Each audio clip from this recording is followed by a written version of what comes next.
Hi guys, I'm Kelly Carrico and I am a wedding photographer in Southern West Virginia. I have built a business over the past 10 years and I learned everything the hard way, and so recently I have decided that my new stretch of business is going to be in mentoring and teaching other people what I already know and what took me way too long to learn. And one of them was how to properly shoot in manual. I feel like that there are probably millions of videos out there showing you how to do it, but I couldn't understand a lot of them. So I wanted to make this for you brand new beginners, for people who might not know all the photography terms, and having a teaching background, hopefully I can communicate that information quickly and efficiently for you. So this free bonus video is for anybody who has a digital SLR camera, so a DSLR, and you are just learning how to operate it and wanting to know how to make the most of your money. Because obviously if you have one, you've made an investment and you want to know how to use it. And so I'm here for you. So I hope this is super helpful, and if it is, please send me all your comments and let me know how this video has helped you. So let's jump on in. I'm going to be showing you today how to shoot manual on a Canon. So I shoot a Canon 5D Mark IV. And this is one of Canon's professional level cameras, and I know that a lot of people start out in photography with Canon Rebels, and so all of this information should translate very well for you.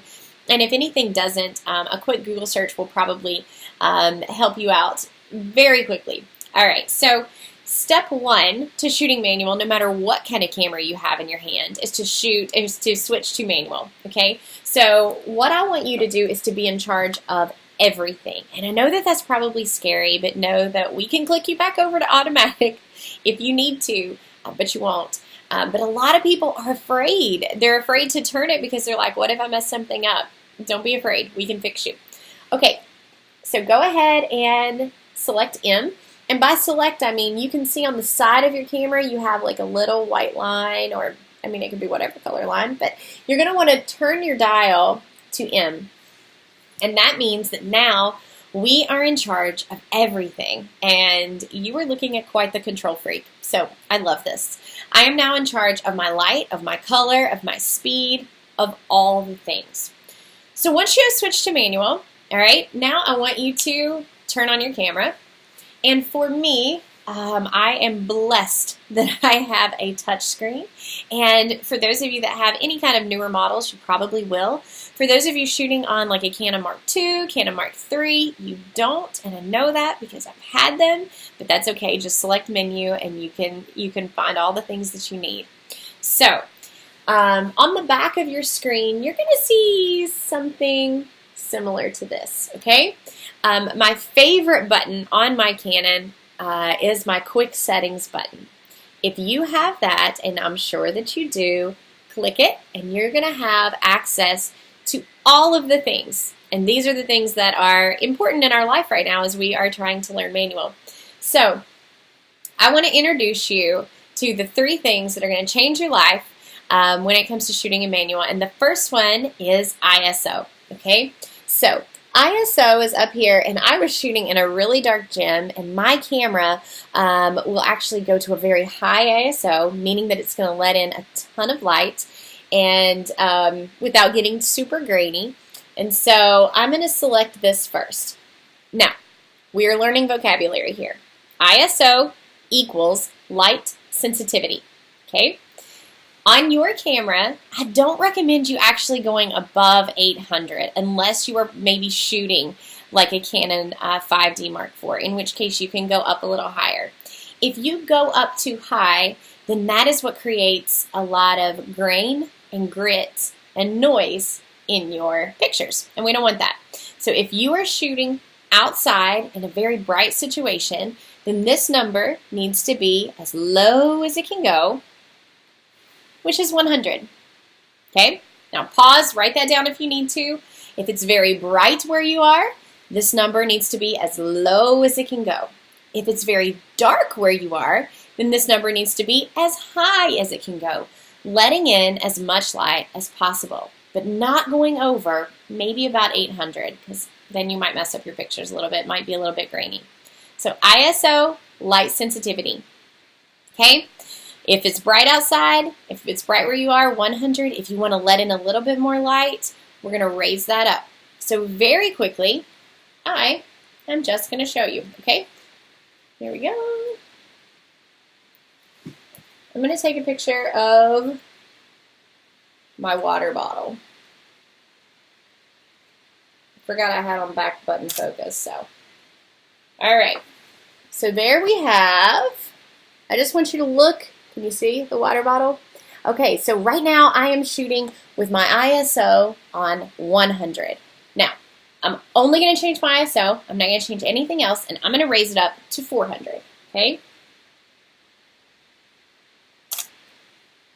All right. Now look at that, 400. 100, 400. Life-changing, right? I know. Okay, so now that we've learned ISO, I'm going to jump over and I'm going to tell you about shutter speed, okay? Shutter speed is going to be your fraction, okay? So if you are looking at quick settings and you're like, Kelly, I don't even know what shutter speed is, okay? It is the fraction number, so like 1 over whatever number, okay? So I'm shooting on 1 over 1/25. Now, that means that's how fast my shutter is opening and shutting, okay? The bottom number is determining my speed. The lower that number is, the slower the shutter is opening and shutting. The higher that number is, the faster it's opening and shutting, okay? Like speed, the faster you go, right? If you're on the interstate, obviously if you're speeding up, you're going faster. You're slowing down, the number is lower. It's the exact same thing, okay? And it's all determined by that bottom number. You're always going to see a 1 on top. If I am shooting, excuse me, if I'm shooting outside and I'm shooting like a soccer game and I want to catch the speed, I'm going to raise up that bottom number. And it's very easy to do.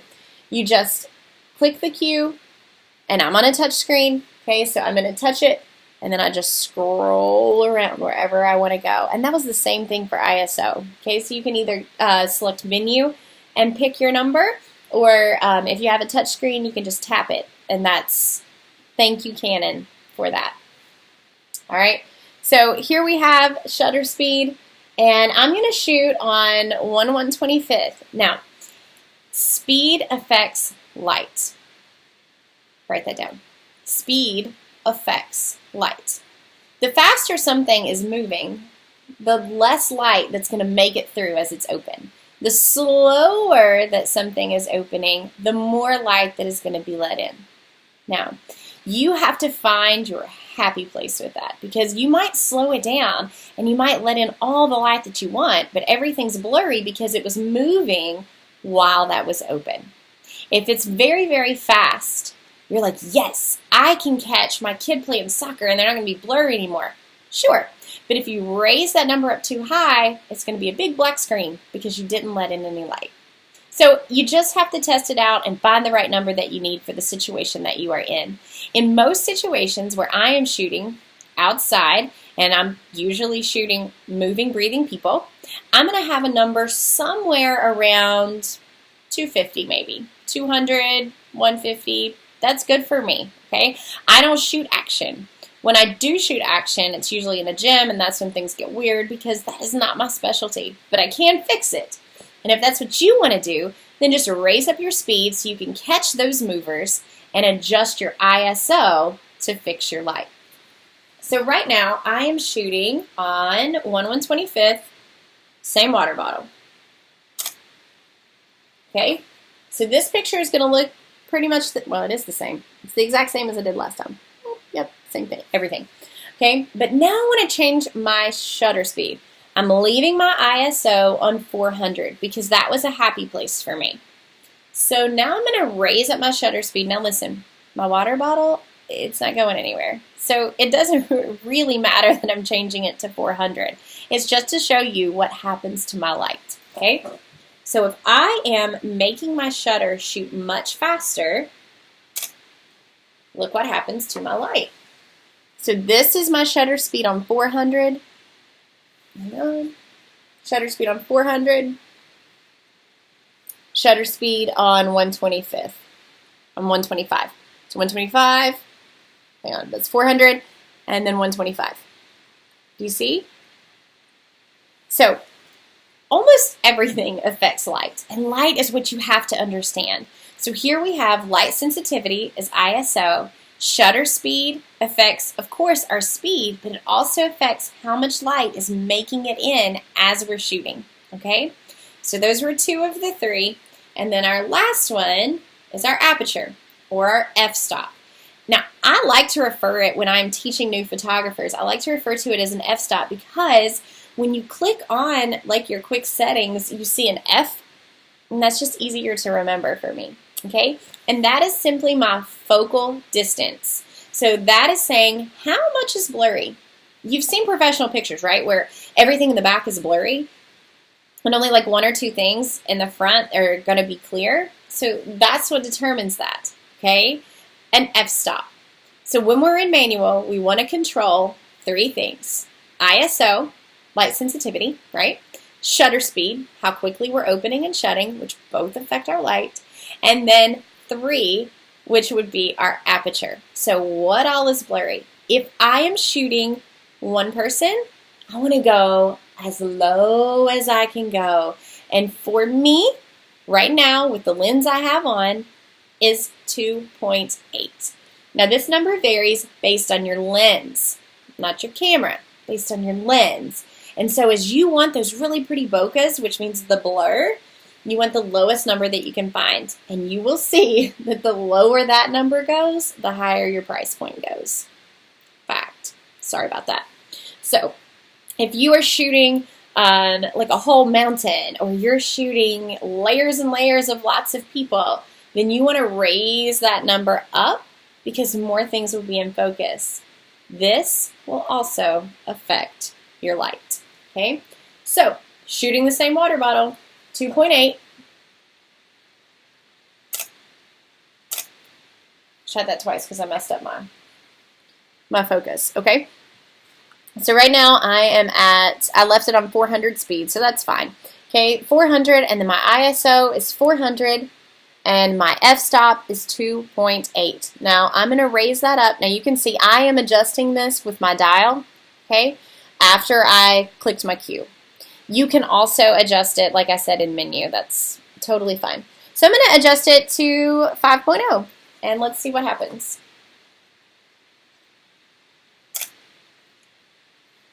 Okay, now I left my ISO, same thing. I left my shutter speed, same thing. Both of those were on 400.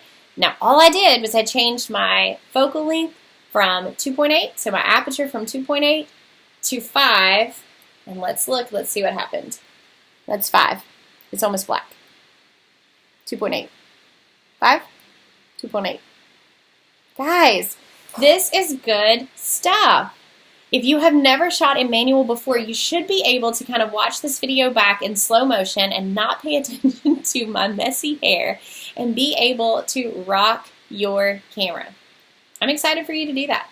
I'm excited for you to let me know how this worked out for you. There, of course, are other things to learn about a camera and shooting a manual, but this basic video should get you going and give you the confidence you need to turn that dial from A to M. Good luck!